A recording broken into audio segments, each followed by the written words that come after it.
अभी तक हमने देखा कि इवोल्यूशन में बेसिकली हमने देखा कि जो चेंजेस होते हैं वहाँ पे that is drastic changes due to environment और सराउंडिंग, इसको हम इवोल्यूशन बोलते हैं। इवोल्यूशन में एक ऐसा कनेक्टिंग लिंक करके भी आता है। हमने इवोल्यूशन में कनेक्टिंग लिंक मतलब कि कोई भी दो चीज की क्वालिटी सेकंड इसमें होनी चाहिए। मतलब अगर ये कैरेक्टर और ये दोनों के कैरेक्टर इसमें मैच होते हैं तो इसको हम बोलेंगे कनेक्टिंग लिंक।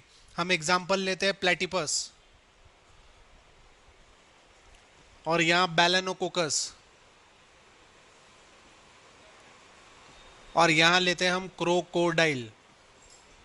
ठीक है, तो प्लेटिपस जो है वो पानी में रहता, सेम क्रोकोडाइल भी पानी में रहता, लेकिन बैलेनोकोकस के टेल में स्पाइनल कॉर्ड रहती, सेम क्रोकोडाइल की भी टेल में स्पाइनल कॉर्ड रहती। यानी इसकी भी एक कैरेक्टर इसमें है और इसका भी एक कैरेक्टर इसमें है, इसलिए इसको क्या बोलेंगे, crocodile is a connecting link between platypus and balanoglossus. यानी ये कनेक्टिंग लिंक हो गई। जैसे हमारे डायनासोर्स, वो कनेक्टिंग लिंक है। ठीक है, कनेक्टिंग लिंक किस किस के बीच में है, वो ह्यूमन बींग्स प्लस पहले के इंसानों में, पहलों के जानवरों में, तो उसको हम बोलेंगे कनेक्टिंग लिंक। कनेक्टिंग लिंक ऐसी लिंक होती है जिसमें भी बेसिकली हमारे पहले के कैरेक्टर और तीसरे के कैरेक्टर सेकंड वाले इसमें मैच होने को होना, उसको हम बोलते कनेक्टिंग लिंक। ठीक है, देन हमको एम्ब्रियोलॉजिकल एविडेंस भी मिले, एम्ब्रियोलॉजिकल एविडेंस। ठीक है, बेसिकली कैसा है कि एनिमल्स जो है, हर एनिमल्स का अलग अलग जस्टेशन पीरियड होता है। मतलब जैसे कि डॉग्स जो है वो 6 महीने में बेबी पैदा करते हैं, ह्यूमन बींग्स जो है वो 9 महीने में बेबी पैदा करते हैं, और जो बर्ड्स होते हैं वो 3-3 महीने में बेबीज पैदा करते हैं। मगर सब में एम्ब्रियो फॉर्म होता है। एम्ब्रियो कब फॉर्म होता, जब स्पर्म एंड ओवम दोनों मिलेंगे तो क्या बनेगा, जाइगोट। ठीक है, ये जाइगोट से फॉर्म होगा एम्ब्रियो, और ये एम्ब्रियो से फॉर्म होगा foetus, and it will be delivered. ये ऐसा डिलीवर्ड हो जाएगा। ठीक है, यानी अल्टीमेटली स्पर्म और ओवम मिले कोई भी एनिमल के, जाइगोट बनाएंगे, वो एम्ब्रियो बनाएंगे, वो फीटस बनाएंगे, और ultimately it is give birth to the young ones. इसको हम बोलते हैं एम्ब्रियोलॉजिकल एविडेंसेस। ठीक है, यहाँ हमको एम्ब्रियोलॉजिकल एविडेंसेस मिले। जब हम ह्यूमन इवोल्यूशन की बात करेंगे, ह्यूमन इवोल्यूशन, हमारा ह्यूमन इवोल्यूशन कैसे हुआ। ठीक है, इवोल्यूशन मतलब ड्रास्टिक चेंजेस। पहले हमको सबसे पहले मिला क्रोमैग्नॉन मैन, बाद में मिला नियोनेदरल मैन, फिर आया स्टोन एज मैन। ऐसा करते करते हमारे जो है ह्यूमन बींग्स है वो बढ़ते चले गए, और हमें आखिरी में क्या मिला, अर्ली मैन। और अर्ली मैन से आज हम लोग हैं। हम लोग कौन है, होमोसेपियंस। हम लोग कौन है, होमोसेपियंस। यानी धीरे धीरे ये आगे बढ़ते गए, और आगे बढ़ते बढ़ते हमको क्या मिला, एक ह्यूमन। ह्यूमन हम लोग कौन है, होमोसेपियंस। तो हम लोग स्टेप बाय स्टेप इंक्रीज हुए। यानी एक एरा था जहाँ हमको क्रोमैग्नॉन मैन मिला, फिर वो उन लोगों ने एरा बनाए जहाँ वो पत्थरों से आग निकाले, तो उसको स्टोनेज मैन बोलते हैं। फिर टूल मैन आया, फिर नियोनेदरल मैन आया। ऐसा करते करते हमारा इवोल्यूशन हुआ, और आज हम इस तरह खड़े हैं जहाँ हमारा ब्रेन 1.5 किलो का है, लीवर 1.5 किलो का है, हार्ट जो है हमारा 245 to 300 ग्राम का है, लंग्स हमारे 150 ग्राम के हैं, किडनी 135 and 150 ग्राम ईच। ऐसा करते करते हमारा इवोल्यूशन चलता चला गया। राइट, इसमें हमको देखना है सेक्स डिटर्मिनेशन कैसे होता। अभी हमने देखे कि हमारे पास क्रोमोसोम्स कैसे रहते हैं, XX या XY। ठीक है, तो जब हम अगर हमने बोला सेक्स डिटर्मिनेशन, तो हम लोग सेक्स डिटर्मिनेशन कैसा करेंगे, यानी लड़का है या लड़की है ये कैसा पता करेंगे।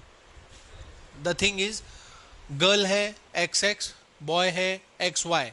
इसने जीन सेपरेट किए XX और XY।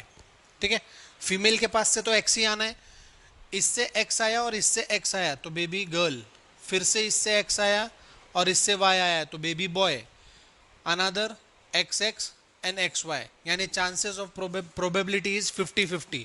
गर्ल की भी 50-50 है और बॉय की भी 50-50 है।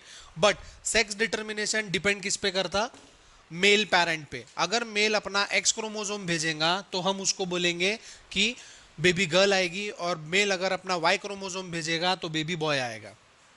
राइट, अब इसमें देखते हैं कि अगर सपोज इसमें से एक ये एक्स को अगर डिसीज है, राइट, तो ये एक्स को भी डिसीज आ जाएगा। सेम ये एक्स और ये एक्स आया, ये एक्स और ये वाई आया तो एक्स सी वाई, और ये एक्स और ये एक्स आया तो एक्स सी सी।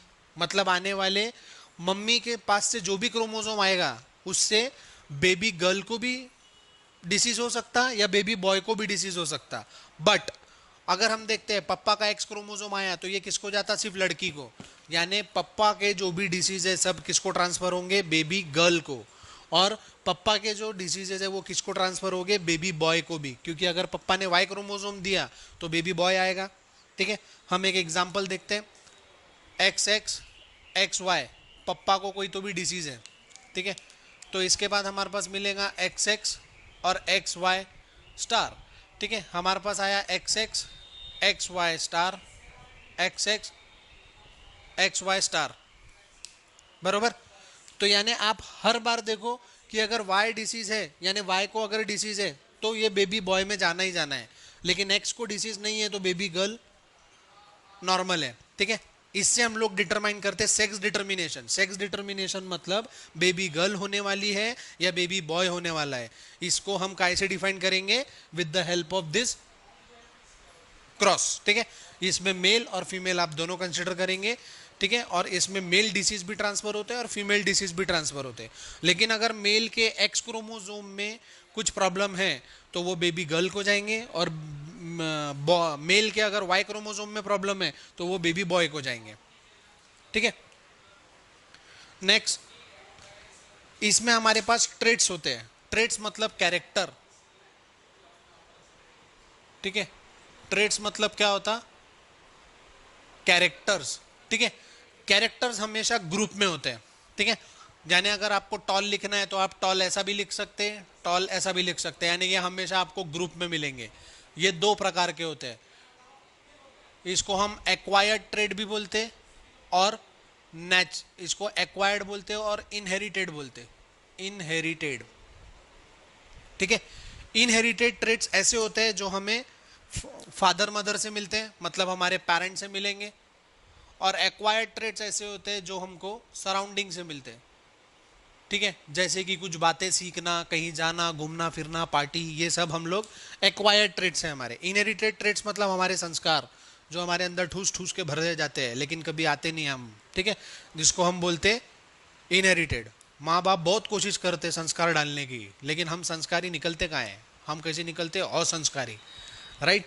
और एक्वायर्ड ट्रेट्स मतलब सराउंडिंग से, खास करके गालियाँ बहुत जल्दी जल्दी सीखने में आती है ना, कुत्ता, कमीना, साला, ये पट पट पट पट सीख जाते, लेकिन मम्मी 4 दिन से ABCD सिखा रही वो नहीं सीखते।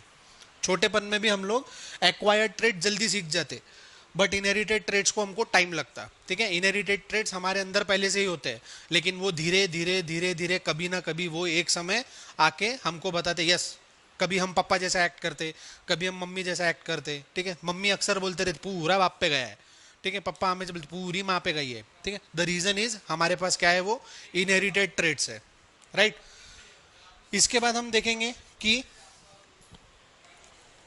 हमारे पास ब्लड ग्रुप कितने हैं। हमारे पास ब्लड ग्रुप 4 होते हैं। ठीक है, बेसिकली ब्लड ग्रुप्स तो 8 हो जाएंगे, लेकिन हमारे पास ओ हमेशा रिसेसिव रहेगा, ए बी और ओ। ठीक है, ये ए ओ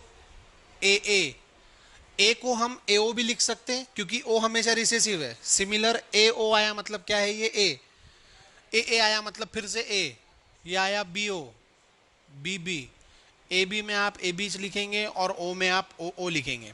ठीक है, अगर एग्जाम में क्वेश्चन आता है कि फादर ए पॉजिटिव है और मदर बी पॉजिटिव है, ठीक है, तो आपके 2 ट्रेट्स तैयार होते हैं, जैसे कि ए के लिए ए ओ और ए और बी के लिए बी ओ और बी बी। ठीक है, अब ए ओ के साथ हम ये दोनों के क्रॉस करेंगे, ठीक है, और ए के साथ हम दोनों के क्रॉस करेंगे, राइट। अब हम इसको क्रॉस करने के लिए हम तैयार करते टेबल। हमको हमेशा टेबल ही तैयार करना है। हम 4 टेबल तैयार करेंगे, ठीक है, और ये 4 टेबल में हम लोग क्रॉसेस बताएंगे कि बेसिकली हमारे पास कितने कितने कमिंग ऑफस्प्रिंग आ सकते हैं। ठीक है, तो हम सबसे पहले लेते हैं इधर मेल इधर फीमेल, यहां लिया हमने एओ, सेम इधर भी हम लेंगे एओ, मेल फीमेल, लेकिन एओ का पहले हम लोग क्रॉस करेंगे बीओ के साथ और बाद में बीबी के साथ।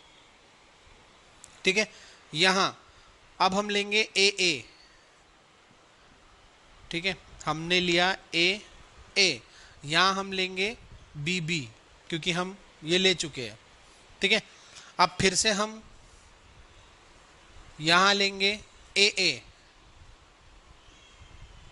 लेकिन उसका क्रॉस करेंगे बी ओ के साथ। ठीक है, यानी हमारा ए ओ के साथ बी ओ का भी हो गया और बी बी का भी हो गया, ए के साथ ए के साथ बी ओ का भी हो गया और बी बी का भी हो गया। ठीक है, अब हम देखते कि इसके अंदर कमिंग आउटकम्स क्या आते, A B A O B ओ और ओ ओ, यानी मम्मी अगर पापा अगर ए है और मम्मी बी है तो आने वाला बच्चा ओ भी आ सकता है। ठीक है, सेम ऐसा ही A B B O B O, यहां पे सब ए बी। ठीक है, यहां पे A B A O A B ए ओ। ठीक है, ये ऐसे क्रॉस आपके आने चाहिए। ए ओ के साथ हमको दोनों को लेना है, बी ओ और बीबी को, और इसको क्रॉस करना है। यानी मदर अगर अगर फादर ए है और मदर बी है तो बच्चा ओ पॉजिटिव आ सकता है। आप अपने घर में अपना ब्लड ग्रुप ट्राई करके देखना, पापा का अगर बी है मम्मी का ओ है तो आप वैसा लेंगे, अगर पापा का बी है तो मतलब ये दोनों मिलेंगे, और आपको मम्मी का ब्लड ग्रुप अगर ओ है तो सिर्फ आपको क्या लेना है, ओ ओ, मतलब इसका क्रॉस इसके साथ भी करो, इसका क्रॉस इसके साथ भी करो, बस, क्योंकि ओ में सिर्फ यही है ओ ओ। ए में ए ओ ए दोनों हैं, बी में बी ओ बी दोनों हैं, ए बी में ए बीच है और ओ में ओ ओ ईच है। ठीक है, ऐसे आपको 4 टेबल बनाने हैं। एग्जाम में भी क्वेश्चन आया रिलेटेड ब्लड ग्रुप का, तो वहां ऐसा दिया रहेगा कि if father is A and mother is B find the possible outcomes, तो आपको पॉसिबल आउटकम्स ऐसे फाइंड आउट करने हैं इस पैटर्न में। और ये पैटर्न में इसको बोलते हैं पीबीएम, हमने अभी देखे थे मोनोहाइब्रिड क्रॉस में, it is Punnett square board method. क्या बोलते हैं हम इसको, Punnett square board method, PBM, paneer butter masala, या तो फिर checkers board method, chicken butter masala. ठीक है, चेकर्स बोर्ड मेथड बोलते हैं उसको। ठीक है, एग्जाम में चिकन बटर मसाला मत लिखना, राइट। ये है ब्लड ग्रुप। ठीक है, अब इवोल्यूशन और क्लासिफिकेशन इंटरलिंक होते हैं। एग्जाम में क्वेश्चन आता है कि why evolution and classification are interlink. ठीक है, तो हम कैसे बात करेंगे कि जैसे जैसे इवोल्यूशन होते जाएगा वैसे वैसे क्लासिफिकेशन होता जाएगा। अपन एक एग्जांपल लेते हैं कि हमारी एक स्कूल है जिसमें A B C D classroom है। ठीक है, तो जिसको मैंने क्लासरूम डी में डाल दिया था, जो एकदम डब्बे बच्चे होते हैं वो डी में, जो थोड़े अच्छे होते हैं वो सी, जो एकदम थोड़े बहुत ब्रिलियंट होते हैं वो बी, और एकदम खतरनाक वाले ए। ठीक है, पहले ऐसा चलता था स्कूल में, आजकल नहीं चलता। ठीक है, तो हमने जिसको डी में डाल दिया वो बच्चा बहुत अच्छा निकला, जब एग्जाम हुई तो वो बच्चा बहुत अच्छा निकला, मतलब उसने क्या कर लिया, अपग्रेड अपने आप को, मतलब इवोल्यूशन कर लिया। अब मैं उसका क्लासिफिकेशन करूंगा, उसको काय में डालूंगा, बी में, क्योंकि उसके परसेंटेज अबव 80 आए, राइट। डिपेंडिंग अपॉन इवोल्यूशन मैं क्लासिफिकेशन करता जाऊंगा, इसलिए evolution is interlink to classification. अगर इसमें कुछ चेंजेस आते हैं, जैसे हमारे अंदर चेंजेस आए तो हम पहले कुछ अलग इवॉल्व थे, फिर हमारे अंदर चेंजेस आए तो और इवोल्यूशन हो गया, फिर हमारे अंदर और चेंजेस आए तो और इवोल्यूशन हो गया। ऐसा करते करते हम इवोल्यूशन के साथ क्लासिफिकेशन को भी इंटरलिंक करते आ रहे हैं, राइट। अब रिलेटेड टू डिसीजेस, अब यहाँ कुछ सिंड्रोम्स होते हैं जो हमको देखना है, यानी डिसीजेज है, डिसीजेज रिलेटेड टू जेनेटिक्स। ठीक है, हमारे पास जेनेटिक्स में डिसीज कौन कौन से होते हैं। ठीक है, हमारे पास जो जेनेटिक डिसीज होते हैं वो जेनेटिक डिसीज कौन कौन से हैं हमारे पास, डिसीजेज। ठीक है, या तो हम इसको बोलेंगे मेंडेलियन डिसऑर्डर, मेंडेलियन डिसऑर्डर। ठीक है, हमारा जो मेंडेलियन डिसऑर्डर होता है सबसे पहला होता है down syndrome, down syndrome.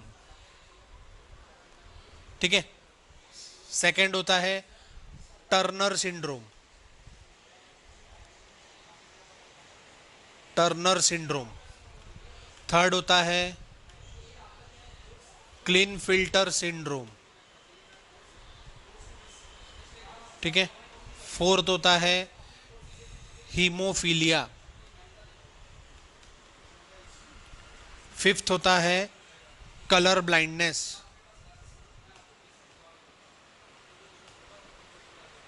Right. अभी डाउन सिंड्रोम, डाउन सिंड्रोम में बेसिकली क्या होता है, हमारे पास जो जीन्स होते हैं वो कम होते हैं, 45 होते हैं, और बेसिकली क्या होता है इसमें कि बच्चा जी नहीं पाता। इसमें बच्चे के हाथ फूल जाते, ठीक है, माउथ फुल, ये गाल फूल जाते, जिसके कारण ये जी नहीं पाता। ऐसे बच्चे सिर्फ उम्र के 12 साल तक जीते, 12 ईयर्स अगर जिए तो भी, ठीक है। इसमें हम लोग बच्चों को सिर्फ 12 साल तक जिंदा रख सकते, ठीक है।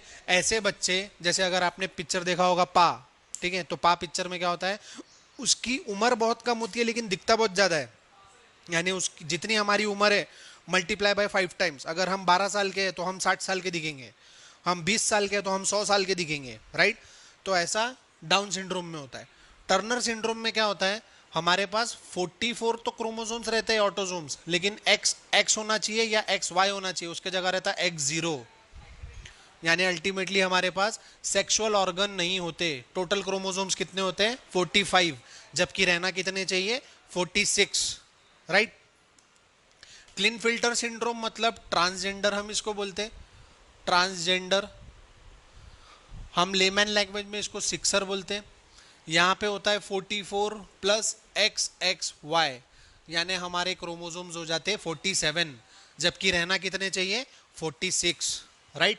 ऐसे डिसीज में पर्सन को ना पेनिस ना वजाइना होता है, इसमें सिर्फ एक होल होता है टू डिस्चार्ज देयर यूरिन, यानी इसमें मेल फीमेल हम बायफरगेट नहीं कर सकते, right. Later on haemophilia, it is called as bleeders disease, bleeders disease. ये सबसे पहले क्वीन विक्टोरिया को हुआ था, इसलिए इसको बोलते विक्टोरिया डिसीज, ठीक है। इसमें क्या होता है, इंटरनल ब्लीडिंग होती है। अगर जीन्स में कहीं तकलीफ आ गई तो अंदर कुछ भी हुआ, कुछ भी अगर अपने अंदर होता है तो इंटरनल ब्लीडिंग होती है, और ये ब्लीडिंग रुकती नहीं है। इसमें हमारी उम्र कम हो जाती है, इससे जो आने वाला बच्चा है वो भी मर जाता है, और जिसके बॉडी में ये हुआ है ये मदर से डॉटर को या सन को भी ट्रांसफर हो सकता है। कलर ब्लाइंडनेस मतलब यहाँ पे हमको red blue colour blindness, red green colour blindness या ग्रीन ब्लू कलर ब्लाइंडनेस होता, ठीक है। इसमें बेसिकली क्या होता कि हमारे को रेड ब्लू कलर नहीं दिखेगा, या तो रेड ग्रीन कलर नहीं दिखेगा, या तो फिर रेड ब्लू कलर नहीं दिखेगा, ठीक है, या ग्रीन ब्लू कलर नहीं दिखेगा। इसमें हमको सारे कलर दिखते हैं ब्लैक, ठीक है, जिससे हमारे बॉडी में डोपामिन सिक्रीट होता है, और डोपामिन सिक्रीट होने की वजह से क्या होता है कि हमारे बॉडी में चिड़चिड़ाहटपन ज्यादा होती है, right. This is all about heredity and evolution chapter. एक चीज बची है जिसको हम बोलते हैं डार्विन थ्योरी, ठीक है। डार्विन थ्योरी क्या बोलता है, Darwin theory of natural selection. इन्होंने अपनी एक बुक बनाई थी जिसको हम बोलते हैं ओरिजिन ऑफ स्पीसीज। इन्होंने बताया कि कोई भी व्यक्ति और कोई भी पर्सन तभी ही जी सकता है जब वो अपने अंदर वेरिएशन करेगा, यानी चेंजेस करेगा। जैसे अगर मैं को आपको जैसे आप और हम ग्रुप में हैं, ठीक है, हर चीज आप मेरे से पूछ के जा रहे हो, चलो सर इधर जाएंगे, चलो सर उधर जाएंगे, लेकिन मैं हर बार आपके प्लान कैंसिल कर रहा हूँ। आपने बोले चलो सर अपन इधर जाके घूम के आते, पिक्चर जाएंगे, मैं बोला नहीं चलो मंदिर जाएंगे, ठीक है। फिर तुमने बोला चलो ना सर पार्टी करेंगे, बोला नहीं चलो भजन करेंगे। तो हर बार मैं आपके प्लान कैंसिल कर रहा हूँ, तो एक समय क्या करोगे आप, मेरे को बताओगे ही नहीं, यानी आपने मेरे को क्या कर दिया, ग्रुप से बाहर निकाल दिया।